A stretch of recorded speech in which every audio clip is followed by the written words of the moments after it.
As the Bishop of Rome, Pope Benedict XVI is a spiritual head of the Roman Catholic Church worldwide. But he also wears another hat, head of state for the independent territory of Vatican City and the Catholic Church's government, called the Holy See. It's the tension between those two roles that actually gives him a resilience on the international stage, that he doesn't just speak for a geopolitical unit, but also for a demographic within the world. The Holy See has played an active global role for centuries. It has permanent observer status at the United Nations and has all the rights of full UN membership. The Holy See has formal diplomatic relations with 177 countries around the world, including the U.S. Ambassadors, called apostolic nuncios, represent the Holy See from embassies like this one in Washington, D.C. The U.S. has sent an ambassador to the Holy See since 1984. The current U.S. ambassador at the Vatican is Harvard Law professor Marianne Glendon, who took up her post in February. James Nicholson held the position from 2001 to 2005. I always said I practice moral diplomacy. During the more than 25 years of his pontificate, John Paul II dramatically raised the profile of the papacy on the international level and played a key role on many fronts, such as helping to bring down communism in Eastern Europe. Throughout his extensive travels, he was a vigorous global voice. Benedict has continued that advocacy, which experts say reflects foundational Catholic beliefs. But times have changed since John Paul became Pope. We don't have the Soviet Union anymore. What we have is the problems in the Middle East, which is where Pope Benedict has been directing his attention. The personalities have also changed. Whereas John Paul, if you look at the entire pontificate, was very much outwardly oriented toward the church and the world. But Benedict again generated controversy in the Islamic world on the Saturday before Easter, when he baptized a prominent Muslim journalist at a service in St. Peter's Basilica. He's also been quietly working to establish relations, something that was not possible during the last papacy, largely because of John Paul's role in the fall of communism in Poland. The Chinese obviously didn't want John Paul II running around China doing the same thing. Most of the time, in places around the world, Vatican diplomats work outside the spotlight, where experts say they often have an advantage. Some question how much government leaders of today truly listen to what the Pope has to say. And that, observers say, is a moral authority that can't be measured by economic strength or military divisions.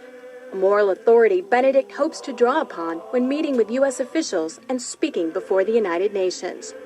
I'm Kim Lawton in Washington. A lot of good Christians in Roman Catholic Church, notice Catholic Church, but unfortunate because they don't understand the history of their church. During Dark Ages, Constantine was the one who united his own people, them pagans, to Catholic Church.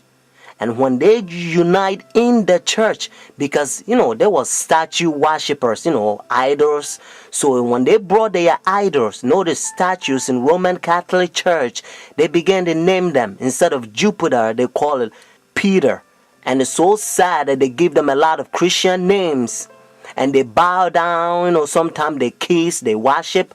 But to change the name, that doesn't mean the idol is changed. Friends, so when they take leadership in the church during Dark Ages, they change rules in the church and they come up with a lot of traditions because they can't go by Bible rules. Because like I said, there was pagans. According to Ten Commandments, you don't have to bow down images and statues. If you look Roman Catholic Church, the Ten Commandments, the second commandment that talks about images, they removed that. And then the 10th commandment, they spread. One of them that they also did, they persecute a lot of Christians that they protest against their paganism and their traditions. Protestant Sunday churches, they persecute them, a lot of them. So that's why their forefathers, they ran from persecution and they came to United States and they find free land. So now we're going to go to Revelation chapter 13 and you're going to learn a beautiful Bible prophecy. Revelation chapter 13 has two beasts. Notice the first beast is Roman Catholic Church and then the second beast is United States. Verse 11 and 18 they unite with Roman Catholic Church. Let's find out who gave the power to Roman Catholic Church. Notice Revelation chapter 13 verse 4. So they worship the dragon who gave authority to the beast, and they worship the beast, saying, who's like the beast, who is able to make war with him. Friends, according to Revelation chapter 13, we know that the dragon gave the authority, the power to this beast. And according to Revelation chapter 12 verse 9, the Bible helps us to understand that the dragon is the old serpent called the devil and Satan. Notice what it says in verse 11 and 12. Notice the same chapter, Revelation chapter 13. Then I saw another beast coming out of the earth, and he had 2 horns like a lamb, and spoke like dragon. And he exercised all the authority from the first beast in his presence, and caused the earth and those who dwell in it to worship the first beast, whose deadly wound was healed. Just in case if you're thinking about any country, they don't fit. Whether it's China, India, Iraq, or Africa, they don't fit. That's what it says in verse 12. He exercised all the authority, notice, from the first beast, Roman Catholic Church, because when they ran from persecution, they came over here. They don't want to have anything to do with Roman Catholic Church because they used to persecute them, friends.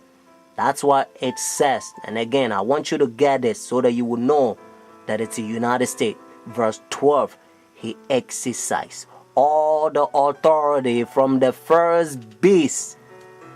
But unfortunately, the same verse 12 says, and caused the earth and those who dwell in it to worship the first beast, whose deadly wound was healed. So United States is going to cause the whole world to worship Roman Catholic Church. And that's why now they already have pagan sun worship day, Sunday worship, the Roman Catholic Church. They change God's holy Sabbath from Saturday to their pagan sun worship day, Sunday worship.